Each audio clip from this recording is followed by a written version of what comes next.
Ravi, you're still with us, right? Yeah. Okay, great. Just a very quick question then. You suggested that if the world didn't want to raise wages and that we should devalue the dollar, I'm concerned that devaluation of the dollar is going to come in any case because our debt is so high. Although Japan's debt to GDP ratio is 170%, ours is only about 60% or 70%. But Japan has been supporting the yen like crazy over the last decade. If we were to devalue the dollar, what would it mean to the average American? Wouldn't it mean that everybody in America becomes a little bit poorer, that everything becomes a little more expensive?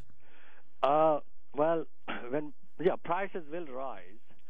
But when there is mass unemployment, what happens is that rising prices invite new production inside your country. So right. there will be more production. More production means more incomes. So incomes rise faster than prices. So real wage will go up. In the opposite case, when jobs move abroad, you get lower prices, but your incomes fall faster than prices fall. So your living standard actually goes down. Right. So now in Argentina, they have tightened non-tariff barriers, twice expanding the list of goods, which requires an import license. In France, Sarkozy has created a sovereign wealth fund so that he can stop outside of non-French companies from buying French companies. In Brazil, Lula has put into place. Again, they're using licenses. These are non-tariff barriers to trade, basically. Medvedev in Russia doubled the duties on imported cars. Silvio Berlusconi in Italy has blocked the attempt by Air France to take over Alitalia. They're all across the world. Countries are doing what you're talking about, not devaluing their currency as a way of modifying their trade policy, but just using, the blunt force. They're going in with a hammer and an axe, and they're saying, okay, we're going to make it harder to import cheap stuff into our country and easier to export stuff from our country. In fact, China now not only rejected a $2 billion bid by Coca-Cola to buy a Chinese company, but said that they're reducing all their export taxes to zero and giving their exporters rebates on their value-added taxes. Wouldn't this be a more rational policy for us, or is it just politically impossible? Well, that's why I suggested a variety of steps first. It is a rational policy to reduce our imports. I mean, other countries have no reason to reduce their imports. We certainly do. We have a deficit. Right. So when a country has a deficit, I mean, we have been committing suicide by tolerating all these deficits. So you're talking about the trade deficit. Yeah, trade deficit. Right. So we certainly have a moral right to eliminate them and help our people. But okay, even of course we are a very large country, very big country, have international responsibility as well. So that's why I suggested we first have an international conference in which tell the people this is a problem. Tell the countries this is a problem. Wage productivity gap is too high. We need to raise wages all over the world. That will create consumer demand. Banks won't need any help then because consumers will be able to pay back all their loans. Right. It's also going to reduce the wealth of the super wealthy and increase the wealth of the working class all around the world. Do I have that correct? That's right, of course. That's the major effect of this, in fact.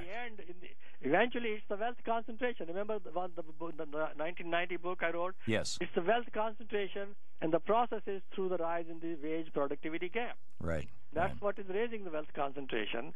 And so once you raise wages, that concentration would fall, and this way everything else will be fine. Right. But the odds are that because it's the concentrated wealth that basically runs the world, that they're not going to follow this, and that's why you say that you think that we're now beginning to slide into a real depression. That's right, exactly. Okay. Exactly. So they will not make a move until they are forced to make a move by the electorate, right? The voters, and that is not right away. That perhaps will wait till 2010. So I think we're moving towards a depression. So we've got a hell of a year coming up. Yeah. John in Taos, New Mexico, you're on the air with Dr. Ravi Batra. Hey, Thom and Ravi. Hey, isn't this productivity number just another bogus statistic like the CPI and the unemployment rate? In that, what it really measures is jobs moving overseas. Well, Thank you, John. well, see, the productivity measure, we don't know whether it is bogus or not. What matters is the trend, or the wage productivity ratio, and maybe they're both bogus. Right. What matters is the trend, and we find that wages relative to productivity have been falling. Well, one of the point that he was making, there was an article about this that we talked about on this program maybe 6 months ago or so in the Financial Times about how many American companies would take 10, 20, in some cases 30, 40% of their workforce, in the case of some of the big financial services firms, and move them offshore so that people who were making $25, $30, $40 an hour when you add benefits, those jobs are now being done by people who are making $3 an hour in India or someplace, like that, or $5 an hour with benefits. And so it appeared that their wage costs had dramatically dropped. It appeared, therefore, that their productivity had gone up. In fact, they may have now 5 workers doing the job that 1 worker did before, but it's much cheaper. But it's not an actual increase in productivity. Well, I think there is an actual increase in productivity as well. Look at the computer. I mean, you work on the computer, the time that you spent an hour in the past, now you spend 10 minutes to do the same thing. Well, sort of. Yeah, I get your point. Point. Right. Okay, let's move along here. Justin in Woodland Hills, California. You're on with Dr. Ravi Batra. Thanks for taking my call. Here's my question, and it's kind of an idea. Is it possible to form instead of nationalizing the banks, form a single national bank to compete with the private sector and model it after a credit union or a nonprofit in the sense of, you're not beholden to the shareholders. And then you could, at that point in time, you could obviously lower the interest rates on the home loans and refinance these toxic assets, and then take the money you would make off the insurance payments and fund other programs such as a universal health care or a Social Security or Medicare. This is what the state of North Dakota does. They have their own bank, and they loan low-interest loans to farmers, and the profits go into the state treasury. Ravi? Yeah, good idea. But the states should be doing it. At this time, we wouldn't want the federal government to do this. The government also, if you increase government bureaucracy too much, there's a lot of corruption too, then.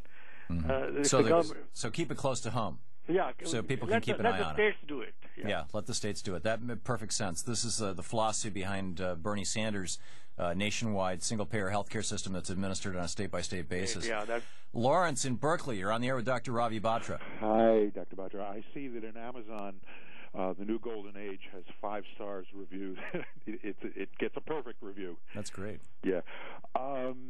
Anyway, in addition to raising wages, it seems to me that we need to tax the rich and use the money to create new jobs for workers in education and health and public transport and energy and whatnot. But I have a couple of questions about that.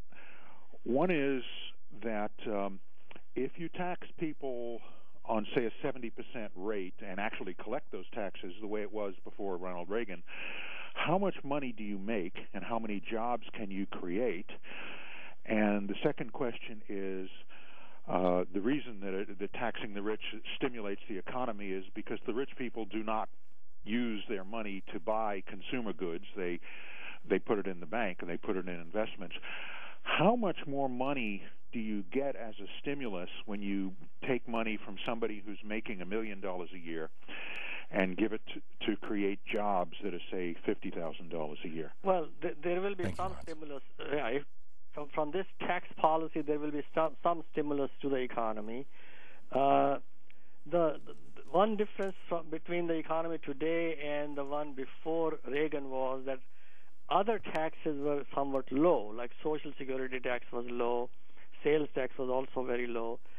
But now, so even though the income tax was quite high, the overall tax burden, even on the rich, was not that high. But now there are other taxes. I would go back to the tax structure that prevailed under Clinton. The 40% maximum tax rate, because there are other taxes which are quite high. But you can have a 40% maximum tax rate on ordinary incomes, and then about 50% on extremely large incomes, windfall gains, like oil industry has those gains, or somebody else with very large amount of money. So that kind of tax structure what I'll have. Very interesting. We had Larry Beinhardt did an analysis, a 100-year analysis of America, and he found that whenever the tax rate, top marginal tax rate on the very wealthy was over 50%, we had long periods of stability with no bubbles. And when it went below 50%, then we had bubbles because people had all this money to gamble. Exactly. Dr. Ravi Batra, RAVIBATRA.com is with us. We'll be back with more questions for him from you.